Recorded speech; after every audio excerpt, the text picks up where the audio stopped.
తండ్రి అయిన దేవునికి మహిమ కలుగును గాక. ప్రభును ప్రియ రక్షకుడైన యేసుక్రీస్తు నామంలో సహోదరి సహోదరులందరికీ నా హృదయపూర్వకమైన వందనాలు తెలియచేసుకుంటున్నానండి. చిన్న ప్రార్థన చేసుకుని మన కార్యక్రమం ప్రారంభించుకుందామండి. పరిశుద్ధుడును నిత్య నివాసి అయిన ప్రియా పరలోకపు తండ్రి, మహోన్నతుడా, దయగలిగిన తండ్రి, గత కాలమంతా నీ పిల్లల మమ్మల్ని అందరినీ కృపచేత కాపాడినందుకు కృతజ్ఞతలు తండ్రి. ఈ సమయంలో మీ కుమారుడైన క్రీస్తు ప్రభు మరణము నుండి తిరిగి లేచిన ఆ పునరుద్ధాన దినాన్ని కొద్ది సమయము ఆలోచించడం సిద్ధపడుతున్న తండ్రి, మీ ఆత్మ సహాయం చేయండి. వినబోతున్న ప్రియులైన వారందరూ వించున్న మమ్మల్ని అందరినీ ఆధ్యాత్మిక బలపడినట్లు మమ్మల్ని అందరూ దీవించి ఈ కార్యక్రమం మీ సంది మాతో ఉంచుమని యేసు నామమున ప్రార్థన అడిగి వేడుకుంటున్నాను తండ్రి, ఆమేన్. మంచిదండి ప్రియా దేవుని పిల్లలారా, గత కొద్ది రోజులుగా మనం క్రీస్తు ప్రభు యొక్క శిలువ శ్రమలన్నీ కూడా మనం ధ్యానించుకుంటూ వచ్చామండి. మరి ఈరోజు చివరి ప్రసంగముగా, అంటే చివరి ఇంటికి ప్రసంగాలు లేవు అని కాదండి, క్రీస్తు ప్రభువులు వారు ఆ తండ్రిని దేవుడు తనకి అప్పగించిన పనిని ఆ మానవుల యొక్క రక్షణార్థమై ఆ కలవరసలో తన ప్రాణాన్ని అర్పించి విమోచింపబడిన కార్యక్రమం ఆయన జరిగించి ముగించారు. ఆ ముగించిన సందర్భంలో చివరి భాగంలో ఆయన సమాధి చేయబడి తిరిగి లేచిన సంఘటనను కొద్ది నిమిషాలు మనం ఆలోచించడం ప్రయత్నించేద్దామండి.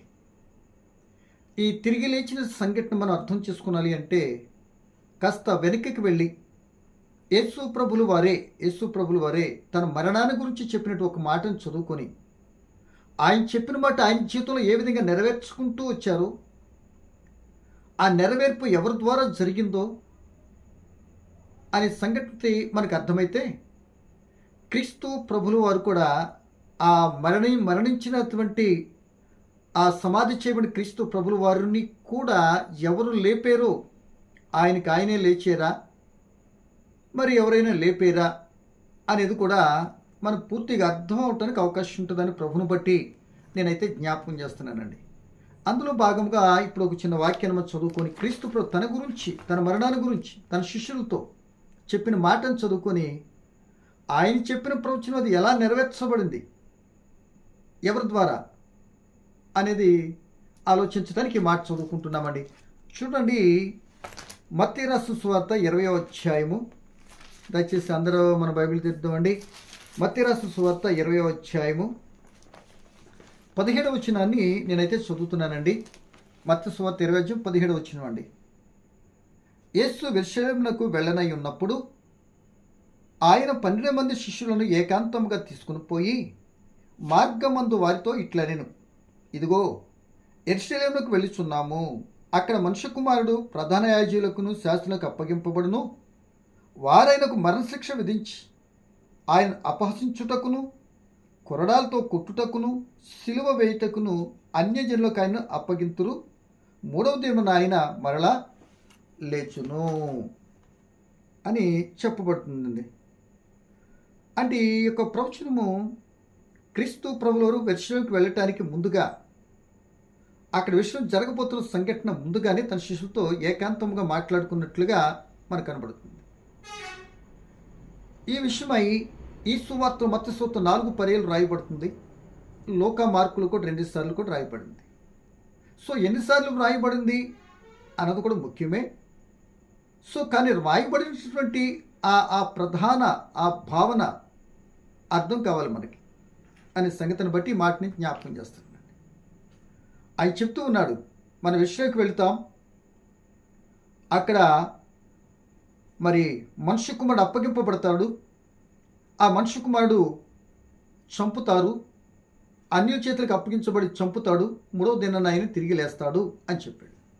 అన్నట్టుగానే నేను చాలా సింపుల్గా చెప్తున్నాను. అన్నట్టుగానే యేసు ప్రభులు వారు యెరూషలేము వచ్చారు, అన్నట్టుగానే పట్టబడ్డారు. పట్టబట్టడానికి ఎవరో ఏంటో మనం ముందు కొన్ని వీడియోలు మాట్లాడేసుకున్నామండి. ఇప్పుడు పునరుద్ధాన దినానికి మనము మాట్లాడుకుంటానికి ఆయన మరణ దినము, ఆయన మరణాన్ని ఎవరు నిర్ణయించారు? సో నిర్ణయించిన దాన్ని అమలుపరిచింది ఎవరు? అమలుపరిచిన తర్వాత ఆయన తిరిగి లేపింది ఎవరు? తద్వారా ఎవరు మేలు పొందారు? అనేటటువంటి విషయం చాలా విషయాలు మనం ఆలోచించాలండి. అందుకే ఈ మాట చదివించానండి. ఇక్కడ చెప్పబడుతున్న మాట ప్రియమైన వర్లరా, ఇక్కడ చెప్పండి, ఆయనే తన మరణాన్ని గురించి తెలియపరిచాడు. అంటే ఆల్రెడీ ఈయన చనిపోతాడని ఎవరు నిర్ణయించారో, ఎలా నిర్ణయించబడిందో ఏ టు జెడ్ యేసుప్రభువు తెలుసు కనుక ఆ ప్రవచనానుసారంగా సమస్తం ఒక్కొక్క ప్రవచనం కాలానుగుణంగా ప్రవచించిన ప్రవచనాలన్నీ కూడా తన చేతులు ఒక్కటొక్కటిగా నెరవేర్చుకుంటూ వచ్చి చివరాఖరికి ఆయన మరణించే గడియకు వచ్చినప్పుడు ఆయన చెప్తున్న మాట అండి ఇది. ఏమండి, ఆయన అన్నట్టుగా వెళ్ళారు, మరి మతాధికారుల చేత పట్టబడ్డాడు, అన్యులైనటువంటి ఆ రోమ ప్రభుత్వం చేత సిలువేయించారు, సమాధి చేయించారు.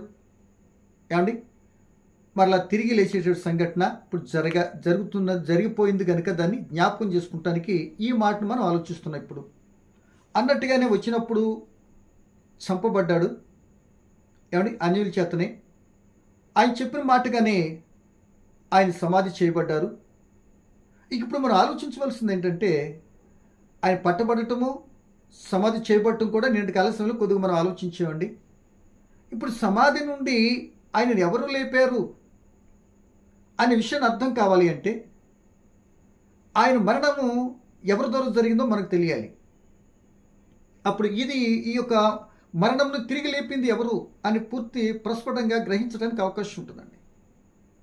యేసుప్రభువు వచ్చి చంపుతారు అన్న జరిగిపోయింది. ఒక యేసుప్రభుని చంపగలిగేటటువంటి దమ్ము ధైర్యం భూమి మీద ఉండే ఏ మనుషుడికి మాత్రం లేదు. మొట్టమొదట గమనించాలి. ఎలాగంటే ఆయన తండ్రి ఆయన నిర్ణయించినటువంటి మరణము ఆయన ఎడల ఆయన జరిగించాలి. ఆయన నిర్ణయించినటువంటి మరణ గడియను మనుషులు సాధనాలుగా ఉంటారే తప్ప మనుషులు చేతిలోకి తీసుకుని ఒక వ్యక్తిని చంపేటటువంటి అధికారం భూమి మీద వ్యక్తులకు కూడా లేదు. సరికదా, సాక్షాత్తు దేవుని కుమార్ చంపగలిగేటువంటి ధైర్యం ఎవరికి ఉంటుందండి? ఎవరు చేయగలుగుతారండి? అలా చేసేటటువంటి శక్తి సామర్థ్యత మానవుడికి దేవుడు ఇవ్వలేదు కదా. కనుక అది ఎలా జరిగిందంటే, అది ఎలా మనం తీసుకున్నాలంటే, తండ్రి అయిన దేవుడు ఆ యొక్క 4వ మాట పలికినప్పుడు ఆ కుమారుడు క్రీస్తు ప్రభు చేతిని విడిచిపెట్టేశాడు కదా. ఆయన చేయి విడిచిపెట్టబట్టి క్రీస్తు ప్రభు మరణిస్తారు. ఆయన చేయి విడిచిపెట్టబట్టి యోధా ముద్దు పెట్టిగానే అప్పగిస్తాడు. ఆ అప్పగించిన కారణంగా మా యొక్క అది యొక్క రాణువులు ఆ యొక్క బంట్రూతులు పట్టుకోగలిగారు కనుక సిలువ ముంచి ఎట్టకేలకు ఆయనను మరణింపచేశారు. అంటే దాని అర్థము వారు సాధనాలు, కానీ మరణింపచేసింది టోటలీ తండ్రి అయిన దేవుడు. ఎందుకు అంటే ఆయనకు ఒక గోల్ ఉంది, ఒక ఉద్దేశం ఉంది, ఆయనకి ఒక సంకల్పం ఉంది.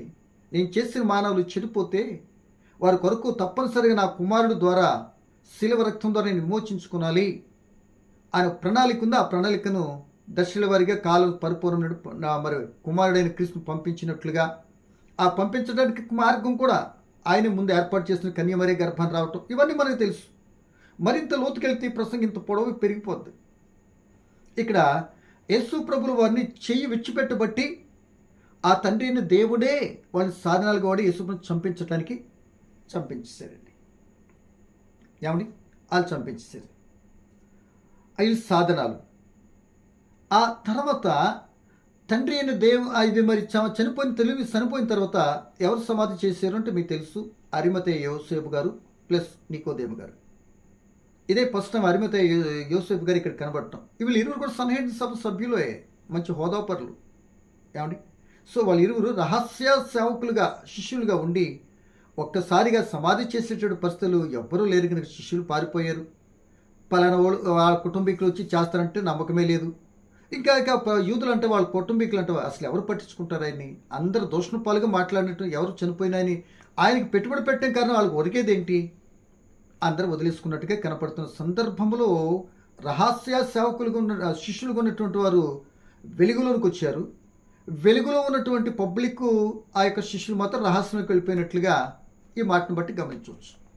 వీరు మొత్తం మీద ఆ పిల్లతను అడిగారు యోసేపు గారు, మరి 150 షేర్లు బోళంతో కలిపినట్టు అత్తరు తీసుకొచ్చి ఆయన శవానికి పూశారు, ఆ దేహానికి పూశారు, కొత్త బట్టలు చుట్టారు.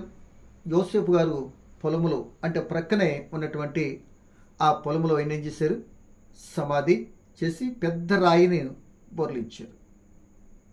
సో ఈ విషయం అంతా కూడా ఎదురుగా మగ్దలేని మరియా, వేరొక మరియా, ఆ యోసేపు సిమోని యొక్క తల్లిగారు ఎదురుకుండా ఆ సమాధి చేస్తున్న కార్యక్రమాన్ని వాళ్ళు చూశారండి. ఈ ప్లేస్ వాళ్ళకి అర్థమైంది. సో దీన్ని బట్టి ప్రియమ దేవుని పిల్లలరా, ఇప్పుడు ఆయన శిలువలో పలికిన లాస్ట్ మాట ఏంటంటే, అంటే సమాధానికి వచ్చాము, ఇది ముందే చెప్పాలి. ఆయన పలికిన మాట, తండ్రి నా ఆత్మను నీ చేతికి అప్పగిస్తున్నాను అన్నాడు. ఇందాకేమో విడిచిపెట్టేశాడు చేతి, అయినా తండ్రిని దేవుడు తన కుమారుని విడిచిపెట్టాడు. ఇప్పుడు ఆత్మను ఎవరికి అప్పగిస్తున్నాడు? తండ్రికి అప్పగిస్తున్నాడు. దేహం ఎక్కడికి వెళ్ళింది? సమాధికి వెళ్ళింది. సో ఇప్పుడు రెండవ మాటలో చెప్పబడినటువంటి ఆ యొక్క రెండవ దొంగ, బందిపోటు దొంగ పరదేశికి వెళ్ళాలి కదా. ఆయన తీసుకొని పరదేశికి వెళ్ళేది ఎవరు? ఆత్మ వెళ్ళాలి, శరీరం వెళ్ళే లోకం కాదండి అది. పరదేశం ఎక్కడ ఉంది అంటే పాతాళంలో. ఇప్పుడు పాతాళం ఎక్కడుంది అంటే భూమి కింద. ఆ భూమి కిందే 3 ప్లేస్లు ఉంటాయి.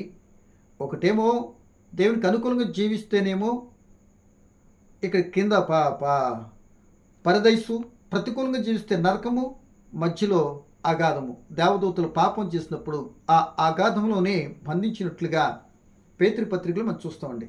సో అటువైపు కన్నా ఇక్కడ ఇప్పుడు దేవుని యొక్క తండ్రి దేవుని చేతులు ఉన్న ఆత్మ ఇప్పుడు ఎక్కడికి వెళ్ళింది?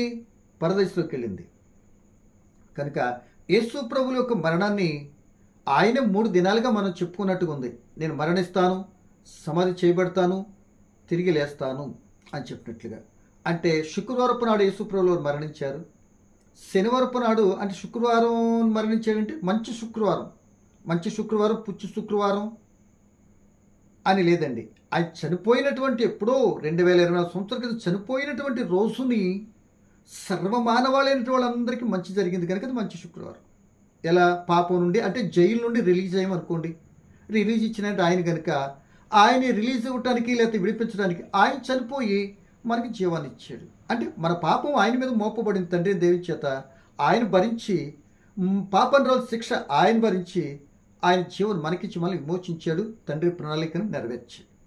మనం విమోచింపబడి రక్షించబడినటువంటి వారు. సో ఆయన మరణించాడు మన కొరకు. ఏమండి? ఆ మరణ దినం మంచి శుక్రవారం. ఈయన తండ్రి చిత్త నెరవేరుస్తున్నందుకు ఈయనకి సంతోషమే.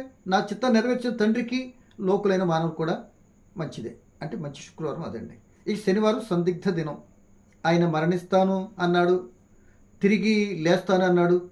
అసలు ఈ శనివారము సందిగ్ధం, రేపు లేస్తాడంటావా ఆయన అని సందిగ్ధంతో ఉండొచ్చు. ఏమండి? అప్పుడు కూడా జరగాల్సిన కార్యక్రమాలు జరిగిపోతూ ఉన్నాయి. ఆఖరికి ఆదివారపు రోజు పునరుత్థాన దినం, తిరిగి లేచాడు. అంటే మరణమును జయించి లేచినటువంటి వ్యక్తి ఎవరైనా భూలోకంలో ఉన్నారా అని అడిగితే యేసు ఒక్కడే. ఒక భూలోకంలో ఉన్నటువంటి ప్రజలు చనిపోయినప్పుడు లేపినటువంటి వారు ఆయన భక్తులైన వారు పాత నిబంధనలో ఉన్నా యేసు ప్రభువు 3 సందర్భాల్లో చనిపోయినటువంటి వారు లేపి చనిపోయినటువంటి వాళ్ళు ఎక్కడికి వెళతారో చూపించి ప్రాక్టికల్ అంటే థియరీగా చెప్పి, బాగా గమనించాలి, థియరీగా చెప్పి ఇద్దరి జీవితాలు భూమి మీద ఉన్నప్పుడు, చనిపోయినప్పుడు, వారు బతికి ఉన్నప్పుడు భూమి మీద ఎలా జీవించారు, చనిపోయిన తర్వాత ఎక్కడికి వెళ్ళారు, ఏ యొక్క విధానంలో ఉన్నారు, ఆ జీవించిన జీవితాన్ని బట్టి ఆ ఫలితం వచ్చింది. ఆ ఫలితం ఎక్కడా అంటే పాతాళంలో అని కరెక్ట్గా ధనవంతుల లాజరు గురించి చెప్పడం జరిగిందండి. ఆ చెప్పినటువంటి ఆ మరణం గురించిన వారిని లేపటమో జరిగింది. ఎవరో యాయిర్ కుమార్తె ప్లస్ లాజర్ గారు, ఒక విధవరాలైన కుమార్తెను. మార్కు సువార్త 5వ అధ్యాయము యాయిర్ కుమార్తె, లోక సువార్త 7వ అధ్యాయము విధవరాలు కుమారుడు, ఇక యోహాను సువార్త 11వ అధ్యాయం చనిపోయినటువంటి లాజరు. సో ఈ 2 విషయాలు కొద్దిగా ఆలోచన పెట్టుకొని ఇప్పుడు చనిపోయినటువంటి లేపిన శక్తి ఈయనకుంది. ఏమండి? బాగా గమనించాలి. మరొక మాటగా చూస్తే ప్రియమ దేవుని పిల్లలరా, మరణింప చేసే శక్తి కూడా, బ్రతికింప చేసే శక్తి కూడా ఈయనకి యేసు ప్రభుల వారికి తండ్రి దేవుని ద్వారా మనకి కనుక యేసు ప్రభుల వారు మరణించాడు. మరణంలో ఏం జరుగుతుందో ఎలా ఉంటుందో చెప్పాడు. ఇప్పుడు మరణంలో ఏం జరుగుతుందో అని చేసి ప్రాక్టికల్గా చేసి భూమి మీదకు వచ్చి మరణించి నేను తిరిగి లేచాను అని చూపించాడండి. అప్పుడు మరణించి తిరిగి లేచి వచ్చిన లాజరు చూడటానికి ఎంతోమంది ఆ పస్కా పండుగ రోజున ఆ బేతనీ చుట్టూ తిరిగేశారు.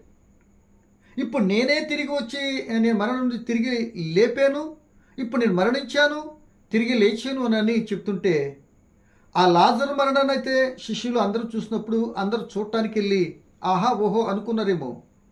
కానీ ఇప్పుడు ఆయనే స్వయంగా మరణించి సమాధి చేయబడి మూడవ దినాన్ని తిరిగి లేపబడతాను అన్నది ఆయన తిరిగి లేపబడిన తర్వాత శిష్యులు నమ్మలే, మరొకరు నమ్మలే.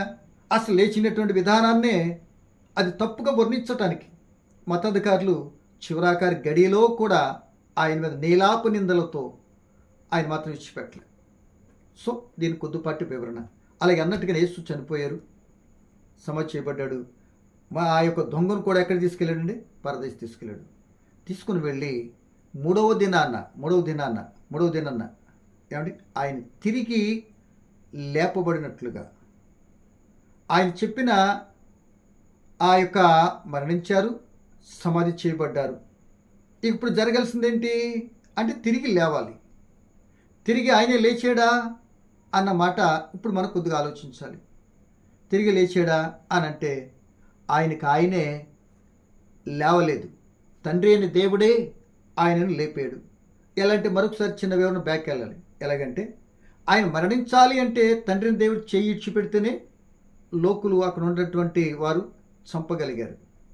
ఏమండి ఇప్పుడు ఆ చంపగలిగిన ఆయన్ని ఆత్మ తండ్రి దగ్గర ఉంది.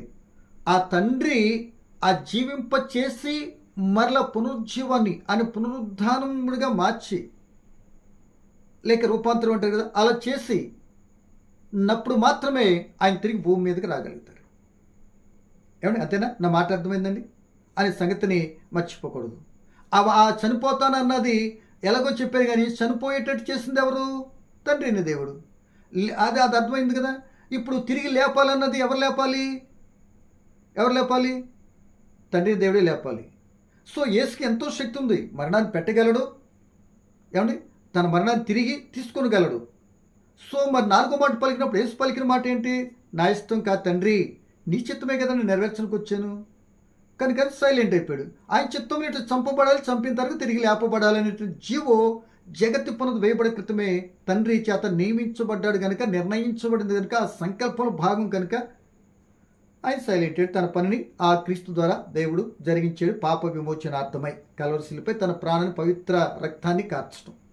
ఏమండి సో ఆయనే చంపించాడు, తిరిగి లేపింది కూడా ఆయనే.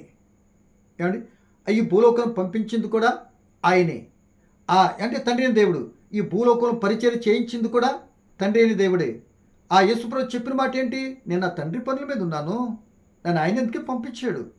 నేను పలికేది కానీ, నేను చేసేది కానీ అన్నీ కూడా ఆ తండ్రి పనులు ఆయన కొరకే, ఆయన చిత్తాన్ని చేస్తున్నా. యోహాను సువార్త 8:29 అంటాడు. ఏమో తెలుసు, ఎల్లప్పుడూ కూడా నా తండ్రికి ఇష్టమైన కార్యాలే చేస్తున్నా. నా కార్యాలు, నా ఉద్దేశాలు ఎప్పుడు కూడా ఒకటి కూడా చేసుకోలే. ఆయన మాటను నేను తూచా పాటించాను అని అంటూ మరణములో కూడా ఆయనకి తాను అప్పగించుకున్నాడు. మరణించడం తను అప్పగించుకున్నాడు. ఏమండి తిరిగి రావచ్చు. మరి తిరిగి ఆ తన మరణాన్ని నుండి తనకు తానుగా లేచిపోయాడు అనుకోండి. నీ చిత్తమే జరిగించు కాక అన్నప్పుడు ఆయన ఇష్టానికి మరి ఎంటర్ అయినట్టు అవుతుందిగా. ఆయన కానీ లేచిపోతే, లేచే శక్తి ఉన్నా సో అక్కడేం చేయాలి? ఆగలిసింది. 100% లేచే శక్తి ఉంటే నువ్వే లేదని అనోడు తండ్రిని దేవుడు. అలా అనలే, ఆయనే లేపాడు. ఆయన లేపిన తర్వాత ఆ యేసు పలికిన మాటను నిజం చేయటానికి, ఆ పలికిన మాటను వాస్తవోచితంగా చేసి, ఆ తిరిగి లేచిన తర్వాత 40 దినాలు ఈ భూలోకంలో ఆయన తను సజీవునిగా, ఆ తండ్రి లేపిన సజీవునిగా కనపరుచుకొని ఎంతోమందికి ప్రత్యక్షంగా కనబడి, ఎలా కనబడి ఇప్పుడు తిరిగి లేచిన తర్వాత ఏ శరీరంతో కనబడ్డాడు అని అంటే మహిమ శరీరం అనుకోండి, లేకపోతే ఆ శరీరము మార్చబడిన శరీరం. సో ఆ శరీరంతో ఉన్నప్పుడు భౌతిక నేత్రాలతో చూసిన వ్యక్తి అంత ఈజీగా ఐడెంటిఫై చేయలేరంటాను కూడా చక్కటి ఉదాహరణ, చక్కటి వాస్తవత్వం బైబిల్లో మనకు కనబడుతుంది. సో దాన్ని నేను కొద్దిపాటి వివరంతో నేను వివరించడానికి ఇష్టపడుతున్నాను. ముందు ప్రియ దేవుని పిల్లలారా, ఆయన లేచిన తర్వాత 40 దినాలు కనబడ్డాడు అనటానికి ముందుగా ఆయన ఎలా లేపాడో కొద్దిగా చూద్దాం. 2 మాటలు. అపోస్తుల కార్యములు 2వ అధ్యాయము ఇక చూడండి అపోస్తుల కార్యములు 2వ అధ్యాయం 23వ వచనం అండి. అపోస్తులు 2వ అధ్యాయం 23వ వచనం నేను చదువుతున్నానండి. దేవుడు నిశ్చయించిన సంకల్పమును ఆయన భవిష్యత్తు జ్ఞానమును అనుసరించి అప్పగింపబడిన ఈయనను మీరు దుష్టుని చేత సిలువ వేయించి చంపితిరి. మరణము ఆయనను బంధించి ఉండుట అసాధ్యము గనుక దేవుడు మరణ వేదనలను తొలగించి ఆయనను లేపెను. ఆయన తొలగించి లేపింది ఎవరు? తండ్రి అయిన దేవుడు. ఆయన లేపబట్టి ఎక్కడికి వచ్చాడు? భూమి మీదకి మరలా తిరిగి. ఎక్కడి నుండి? మరణముతో శరీరం మట్టికెళ్ళినా, ఆత్మ పాతాళానికి వెళ్ళిన పరదైసులో, అక్కడి నుండి ఇప్పుడు ఎక్కడికి వచ్చింది? మరలా భూమి మీదకి వచ్చారు. భూమి మీదకి వచ్చిన తర్వాత తను ఏ ప్రవచనమైతే యేసు ప్రభువు చెప్పారు, ఇదిగో తాను సజీవునిగా నేను మరలా తిరిగి లేచా, తిరిగి నేను బ్రతికా, మరణం ఓడించా, సాతాను ఓడిపోయింది, మరణం మీద విజయం సంపాదించా. ఎలా? నేను మరణించి తిరిగి లేచి విజయాన్ని దాసోహం చేసుకున్నా. ఇక నేను మరణించి తిరిగి లేచిన తర్వాత ఇక నేను ఎప్పటికీ మరణించనిక. ఇక మరణం ఉండకుండా కూడా ఏం చేసేస్తాడు? తన పిల్లలైనటువంటి వారు మరణించి తిరిగి లేచిన తర్వాత, మరణించి తిరిగి లేచిన తర్వాత అంటే పాపం చేత అపరాధం చచ్చినటువంటి వ్యక్తి క్రీస్తు రక్తం చేత తిరిగి జన్మించిన తర్వాత ఇక ఆ వ్యక్తికి ఆత్మీయ మరణం లేదు. ఇంకా ఉంటే ఆత్మీయ నిద్ర అంటారు దాన్ని. అంతే కదండి. ఒకవేళ ఆ ఇక మరలా తిరిగి చెడు పాపంతో నిండిపోతే ఇక అది రెండో మరణంగా నమ్మనటువంటి వారికి వెళ్ళే శిక్షలోకి వెళ్ళి కూడా పోవలసిందే. సో అటువైపు కంటే ఇక్కడ మన పాయింట్ మీద ఉండటానికి ప్రయత్నించేద్దాం. అలా యేసు ప్రభుల వారు ప్రియ దేవుని పిల్లలారా ఆయన పరదైసులో నుండి భూమి మీదకి వచ్చి ఎలా వచ్చారు అని అంటే, ఇదిగో మరణ వేదనలన్నిటిని తొలగించి తండ్రి దేవుడు తనని సమాధులు కూడా తన శరీరం కుళ్ళిపోనీయకుండా, ఇప్పుడు ఎవరు దావీదు గారితో చెప్పినటువంటి కీర్తన భాగం చెప్పినట్టు మాటను కూడా ఇక్కడ మనం మెన్షన్ చేసుకుంటూ వచ్చారండి. సో ఇవన్నీ చెప్పడానికి టైం అవుతుంది కనుక 31, 32 వచ్చినారు. అదే అపోస్తుల కార్యాలు 31, 32 కూడా చదువుతున్నానండి. క్రీస్తు పాతాళంలో ఇడువబడలేదనియు, ఆయన శరీరం కుళ్ళిపోలేదనియు దావీదు ముందుగా తెలుసుకుని ఆయన పునరుద్ధానమును గురించి చెప్పెను. ఈ యేసును దేవుడు లేపెను, దీనికి మేమందరం సాక్షులము. ఎక్కడ లేపిన తర్వాత ఏముంది? ఇక ఆత్మ గురించి వాగ్దానం. సో యేసును లేపాడు, మేము సాక్షులమే. ఆయన మాతో చెప్పాడు, ఆయన లేచాడు అని శిష్యులు చెప్పినట్లుగా ఇక్కడ భాగంలో మనకు కనపడుతుంది. ఈ శిష్యులు ఈ మాట ఎలా చెప్పగలిగారు అంటే, ఎంత పిరుకోళ్ళు అంటే, తండ్రి అయిన దేవుడు కుమారుడి క్రీస్తు ద్వారా వాగ్దానం చేసిన పరిశుద్ధాత్ముడు వచ్చిన తర్వాత ఆ శక్తితో, ఆ ధైర్యంతో, ఆత్మ బలముతో పలికిన మాటగా మనకు తెలుసు. కనుక ఇంకో మాటగా చూస్తే చూడండి, 3వ అధ్యాయము 14 వచ్చిన అనుకుంటా, 15 వచ్చి 3వ అధ్యాయం 15 వచ్చిన చదువుతుంది చూడండి.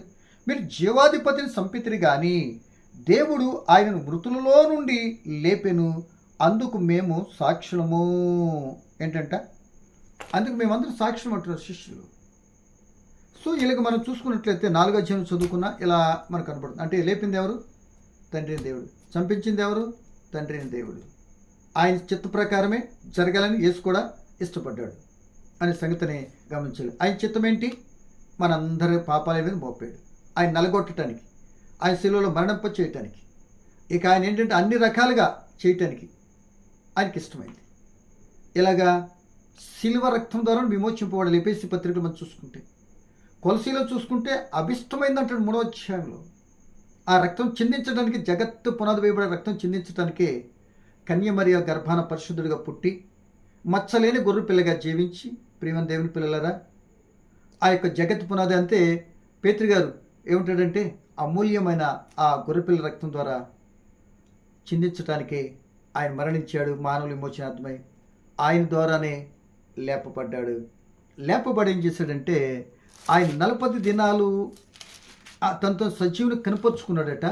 ఆ సజీవునిగా కనపరుచుకునేటటువంటి క్రియలు ఏంటో 1, 2, 3 దాని భావాన్ని చెప్పి నేనైతే ముగిస్తానండి. ఎందుకంటే తిరిగి లేచిన తర్వాత మొట్టమొదట ఎవరు కనపడి, ఎన్నో దగ్గరగా ఒక 10 సార్లు ఈ 40 దినాల్లో సజీవుని 40 దినాల శిష్యులకే కానీ, పౌలు గారికే కానీ, యాకోబు గారికే కానీ, ఆ యొక్క యోదయ గలయలో ఉన్నటువంటి ఆ వారికే కానీ వెనకెళ్ళిపోయిన శిష్యుని ఇలా బలపరిచాడు అనేది. ఇక తిరిగి లేచిన తర్వాత 40 దినాల్లో ఒక శ్రేష్టమైనటువంటి ఒక ఉద్యమాన్ని ఆయన ద్వారా ఆయన స్థాపించిన ఉద్యమాన్ని పునరుజ్జీవింప చేయటానికి, అది విస్తరింప చేయటానికి వారి కొన్ని బాధ్యతలతో కూడినటువంటి ప్రత్యక్షతలు ఆయన కలిగచేసి తను సజీవుని నిరూపించుకున్నట్లుగా, అంటే నిరూపించుకోని అవసరం లేదు అని చేసిన కార్యాలు ఎన్నో కనబడుతున్నాయి. కానీ అలా నేను తను సజీవునిగా కనపరుచుకున్నాడు అంటే అంతే కదా. ఏ మాట చదువుకుందాం. అపోస్తుల కార్యం 1వ అధ్యాయం 3వ వచనం చదువుతున్నానండి. ఆయన శ్రమపడిన తర్వాత 40 దినముల వరకు వారికి అగ్గుపడుచు దేవుని రాజ్య విషయములను గుర్చి బోధించు అనేక ప్రమాణములు చూపి వారికి తాను సజీవునిగా కనిపరుచు. ఎవరికి? శిష్యులైన వారికి. అందుకు వాళ్ళు సాక్షులయ్యారు. దీన్ని బట్టి ఇలా తిరిగి లేచిన తర్వాత తిరిగి లేపేటప్పుడు ఏం జరిగింది అనేది అర్థం చేసుకుంటే, ఇప్పుడు నేను ముందుగానే చెప్పిన వివరాలన్నీ కూడా తిరిగి లేపబడింది ఇందుకే, ఈ 40 దినాల్లో ఈ విషయాలే తాను సజీవులుగా చేసుకుంటానికే అనేది అర్థమైపోతుంది. ఇది అర్థమైతే ఒక షెడ్యూల్గా, ఒక క్రమానుసారంగా ఉన్నటువంటి విధానాన్ని గ్రహించినట్లయితే మనం కూడా మరొకరు చెప్పినప్పుడు అవగాహన కలిగోహో ఇలా జరిగి ఇలా వచ్చిందా అని వాళ్ళు తెలుసుకొని దేవుని యొక్క రాజ్య వ్యాప్తిలో వాళ్ళు కూడా ఒక సాక్షులుగా బ్రతకడానికి అవకాశం ఉంటుందని ప్రభుని బట్టి నేను జ్ఞాపకం చేస్తున్నాను. నేనంత చక్కగా వివరించలేకపోవచ్చు. దేవుడు మీకు ఇచ్చిన జ్ఞానాన్ని బట్టి మరికొన్ని మాటలు కలిపి, వాస్తవాతీతమైన విధానాలు కొన్ని మాటలు కలిపి మరి ఇంకొంత వివరణాత్మకంగా చెప్పేటానికి నేనేదో ఒక మాట చెప్తున్నాను. దానికి దీర్ఘమిస్తారో కుమ్మిస్తారో కొద్దిగా వాస్తవం చెడకుండా సత్య సంబంధమైన విధానంలో తెలియపరిచి కొందరినైనా బలపరిచేటువంటి విధానంగా ఉండాలని ప్రభుని బట్టి నేను కోరుకుంటున్నాను. చూడండి, యోహాను రాసిన సువార్త 20వ అధ్యాయము మరి లేచినటువంటి విధానాన్ని 1-2-3 మాటలు ఇంకొక 5-10 నిమిషాల్లో నేను ముగిస్తానండి. చూడండి, మా యోహాను రాసిన సువార్త మరి 2వ వీడియో చేయటం కూడా మంచిగా లేదు. 20వ అధ్యాయము మొదటి నుంచి చదువుతున్నానండి. ఆదివారం ఇంకను చీకటిగా ఉన్నప్పుడు మగ్దలేని మరియయు పెందలకాడ సమాధి యొద్దకు వచ్చి సమాధి మీద ఉండిన రాయి తీయబడి ఉండుట చూచెను. ఏం జరిగిందట? సమాధి మీద ఉన్నటువంటి రాయి ఏమి గారికి ఎందుకు చూస్తుంది అంటే, ముందు వాళ్ళు సమాధి చేసేటప్పుడు చూసిన తల్లి వేరే కదా, మా మగ్దలేని మరియా, వేరొక మరియా, యోసేపు సీమోను తల్లి అనే కదా. సో కనుక వీళ్ళు ఎవరికి చెప్పకుండానే ఈ మార్తక్క స్పీడ్గా, ఎందుకంటే తన జీవితాన్ని బ్రతుకుని మార్చినట్టుంటాడు కదా. ఏమండి, భయంకరమైన బ్రతుకుని మార్చినట్టుంటాడు కదా. ఆ బ్రతుకు సాక్షిగా అసలు వేడి దయ్యాలు కంపు చేసిన తన జీవితం అంతా కూడా అట్టి ఖరాబైన జీవితాన్ని పనికొచ్చే పాత్రగా మలిచినట్టు ఆయన కొరకు సాక్షిగా ఉన్నట్లుగా ఒక చక్కటి ఆదర్శవంతమైన స్త్రీగా కూడా మరి మగ్దలేని మరియ గారు మనకు కనబడతారండి. అట్టి ఆలోచన నేటి బిడ్డలకి కనబడట్లేదండి. కనుక ఈ పునరుద్ధానంలో ఆమె లేస్తానన్న సంగతి ఎలా ఉన్నా ఏముంది, తత్వం ఏంటి? పరుగును వెళ్ళి ఆ యొక్క యేసు దేహానికి ఏం పూయాలి? అత్తరు పూయాలి, సెంటు పూయాలి అని వెళ్ళింది. చూసేటప్పటికి అక్కడ రాయ ఓపెన్ చేసి తొలగించబడి ఉంది. అవన్నీ కూడా అక్కడ పడేసింది. స్పీడ్గా వచ్చి శిష్యులతో చెప్పింది. ఏమండి, వారు నమ్మలేదు. లోకసువార్త మీరు చదువుకున్నట్లయితే ఆ మాట చెప్పినందుకు మీరు నమ్మలే, నువ్వు వెరిదానివి అన్నట్టు అనుకున్నారు. అంటే తిరిగి లేస్తానని చెప్పినటువంటి విషయాలన్నీ కూడా ఎవరికి గుర్తులేవు? శిష్యులకి గుర్తులేదు. ఆయనతో తిరిగిన స్త్రీలు మర్చిపోయారు. అంటే టోటల్గా అసలు ఆయన కుటుంబీకులు అయితే దగ్గరలోని చనిపోయిన విషయానికి ఎవరు పట్టించుకోలేదు కదా, సమాజ్ చేయటానికి కూడా. ఇంకా వాళ్ళకి ఎంత గుర్తుంటుంది, పక్కన పెట్టండి. సో ఎవరికి గుర్తున్నది అని అంటే, సందర్భాన్ని ఒక్కొక్క వ్యక్తిని దేవుడు తన పని కొరకు భలే నిర్ణయించుకుంటాడండి. అప్పటి వరకు సంబంధం లేనటువంటి వ్యక్తులు కూడా ఆయన చేస్తాడు, తన పనికి నిర్ణయించుకుంటాడు. అలాంటి వారే నికోదేము, యోసేపులు. ఇప్పుడు ఏం జరిగిందంటే, ఇక వెంటనే ఆమెనే సమాధి దగ్గరికి వస్తే వెళ్ళింది, శిశువు చెప్పింది. మొత్తం మీద వాళ్ళు చూశారు. తర్వాత అక్కడే ఆమె ఏం చేస్తుందో తెలుసా?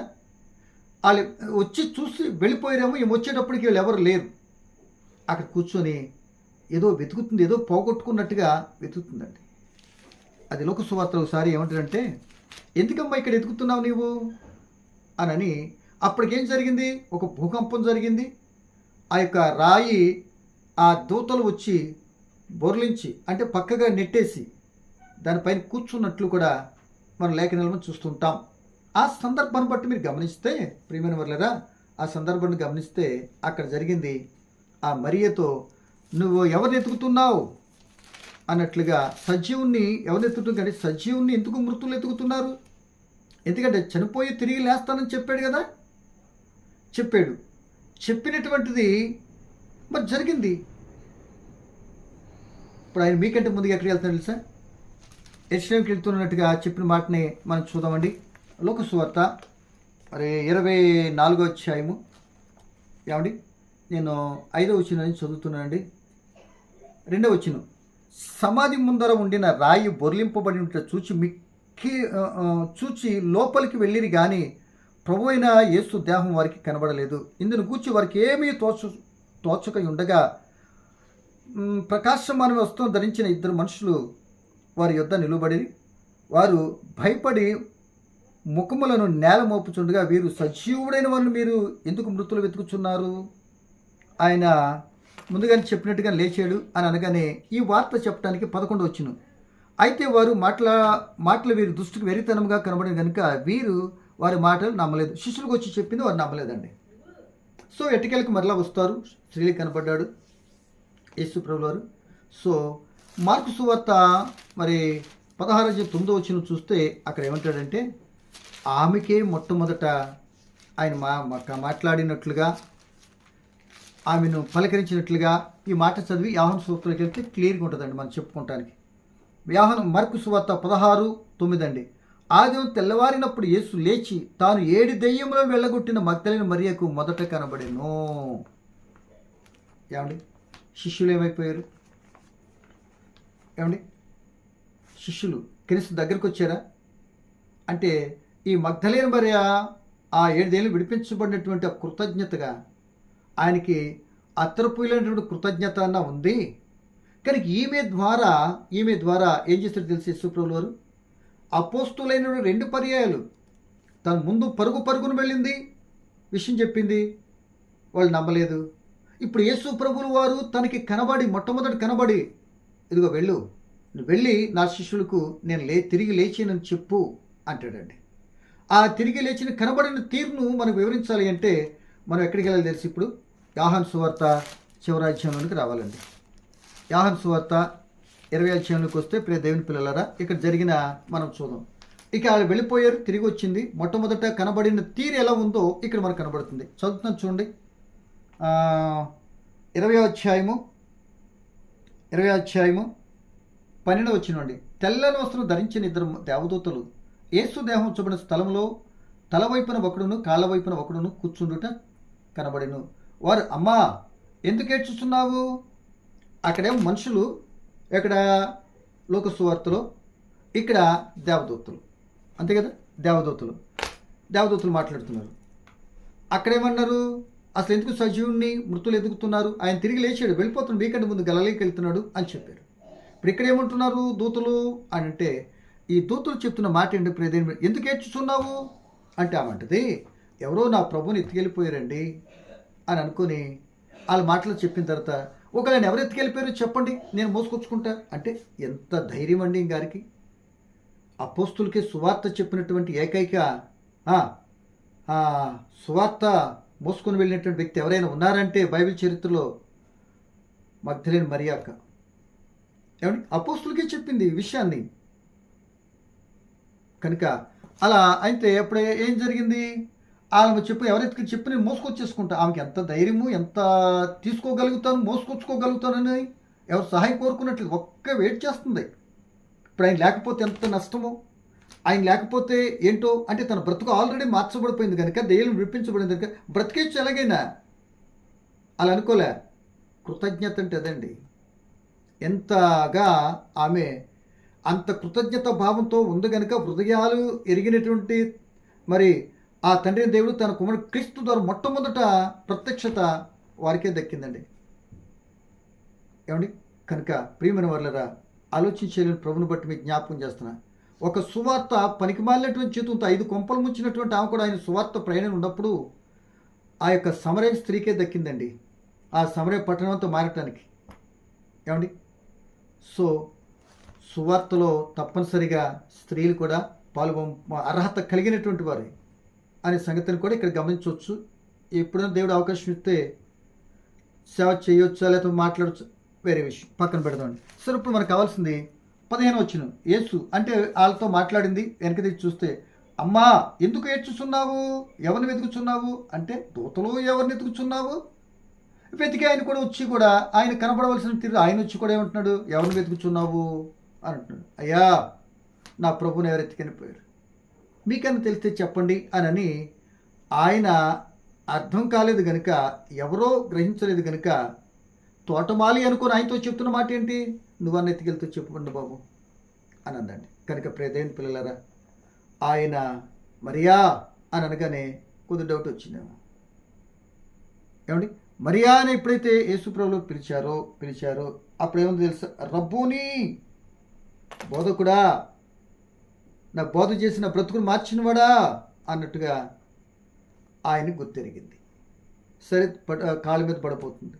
వద్దు వద్దు, నేను తండ్రి దగ్గరికి వెళ్ళేదని చెప్తాడు, ఇప్పుడు నువ్వు వెళ్ళి నా శిష్యులకు చెప్పు అన్నాడండి. అంటే ప్రియమ దేవుని మొట్టమొదటి ప్రత్యక్షత ఎవరికి, మగ్దలేని మరియకి. బ్రతుకు మారిన తర్వాత ఆయనకు సాక్షిగా నిలబడిపోయిందండి. ఈరోజు ప్రియ దేవుని బిడ్డ, మన బ్రతుకులు మార్చబడిన తర్వాత దేవుని కొరకు సాక్షిగా మనం బ్రతుకుతున్నామా గమనించాలి. ఆ పునరుద్ధానుడైనటువంటి యేసును మొట్టమొదట చూచి లోకానికి పరిచయం చేసినటువంటి వ్యక్తి ఎవరున్నారు అని అంటే మగ్దలేని మరియ. కనుక ప్రేమ దేవుని పిల్లలరా, అప్పటికి ఏర్పాటు చేసుకున్న వాళ్ళందరూ వెళ్ళిపోయారు. అలాగే తర్వాత ఇక్కడ మనకు కనబడతాయండి, ఆదివారం సాయంకాలమున శిష్యులందరితో తోమాలిన సందర్భంలో ఒకసారి కనబడతారండి. ఇదే 20వ అధ్యాయం 19 వచ్చిన.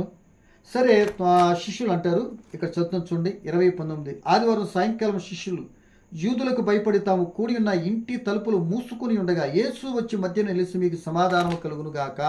ఆ సాయంకాలం చెప్పారు, యేసు శిష్యులు కూడా వచ్చి చూశారు, మొత్తం మీద ఇంటికి వెళ్ళిపోయారు, ఈమెకి ప్రత్యక్షమయ్యాడు. ఆ సాయంకాలమున తోమాలేని సందర్భంలో తలుపు వేసుకొని భయపడిపోతున్నారు. ఏమండి, ఆ సందర్భంలో ఏం జరిగింది తెలుసా, యేసు ప్రభుల వారు మరియకు కనబడి ఆ యొక్క శిష్యులకు తోమలేని సందర్భంలో కనబడ్డాడు. మేము యేసు ప్రభుని చూసామంటే తోమ నమ్మడు. మళ్ళీ రెండో పర్యాయం ఎక్కడ కనబడతాడు తెలుసా, తోమ ఉన్నప్పుడు కనబడి ఆ మాటకు వచ్చి వస్తున్నాం చూడండి 26. 8 దినములైన తర్వాత ఆయన శిష్యులు మరలా లోపల ఉన్నప్పుడు తోమ వారితో కూడా ఉండే తలుపు మూయబడి ఉండగా యేసు వచ్చి మధ్యన నిలిచి మీకు సమాధానం కలుగును కాక అని. అప్పుడు తోమ అంటాడు, నేను ఆయన గాయలు వేలు పెట్టి చూస్తేనే కానీ నమ్మనంటాడు. సరే చూడు తోమ, చూసి నమ్మినవారు చూడక నమ్మిన విశ్వాసులని 2 పర్యాలు మనకు కనపడుతుంది. ప్లస్ మార్తతో ఒకసారి మగ్దలేని మరియతో కనపడుతుంది. లోకసూత అమ్మాయి గ్రామానికి వెళ్తున్నటువంటి వారు లేఖనాల్లో చెప్పినట్టు 3వ దినం ఆయన తిరిగి లేస్తాడంటే ఆయన గురించి మాట్లాడిన వారితో కలిసి వెళ్ళి కూడా వారిని ఏం చేశాడంటే వారితో సంప్రదించినట్టు మనకు అక్కడ కనబడుతుంది. ప్రియ దేవుని పిల్లలారా, ఇలా ఈ విధంగా యాకోబుకి కనపడినట్లుగా యోహాను సువార్త అపోస్తుల కార్యాలు కొరింథీ పత్రిక 15వ అధ్యాయం కూడా మనం చూస్తామండి. ఇలా అనేక మందికి యేసు ప్రభుల వారు కనబడి తను తాను సజీవునిగా చివరాఖరికన్నా మరణించి తిరిగి పరలోకానికి వెళ్ళిపోయిన తర్వాత కూడా ఎవరు కనబడ్డారో తెలుసండి, పౌలు గారు కూడా కనబడ్డారు.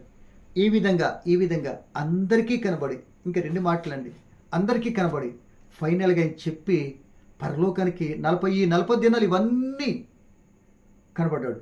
తర్వాత శిష్యులు కూడా ఏం చేస్తారంటే ప్రియ దేవుని పిల్లలారా, వీళ్ళు పేతురు గారు మరలా తిరిగి చేపలు పడతానికి వెళ్ళిపోతారు. మేము వచ్చేస్తాం 7 శిష్యులు ఆయనతో పాటుకి వెళ్ళిపోతారు.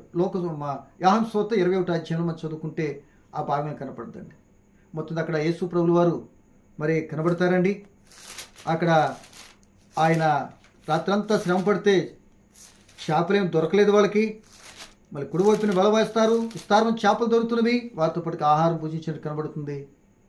తదుపరి పేతురు గారితో చెప్పాడు, పేతురు 3 పర్యాలను బొంకేవు కనుక ఇప్పుడు నువ్వేం చేయాలి తెలుసా, నా మందను మేపు, నా మందను కాయి, నా మందను మేపు అని 3 పర్యాలు నన్ను ప్రేమించుచున్నావా అని అడిగి బాధ్యతను అప్పగించి, ప్రియదేవుని బిడ్డలారా, ఆ యొక్క శిష్యులందరిని దగ్గర తెచ్చుకొని ఒక కొత్త క్రమాన్ని పెట్టి, ఆల్రెడీ ఆయన ప్రభురాత్రి భోజనమును ఆ గెత్సేమనీ తోటకు ముందే చేశారు. ఇప్పుడు ఆయన మరణించి తిరిగి లేచిన తర్వాత మీరు ఇప్పుడు ఏం చేయాలి, గ్రేట్ కమిషన్.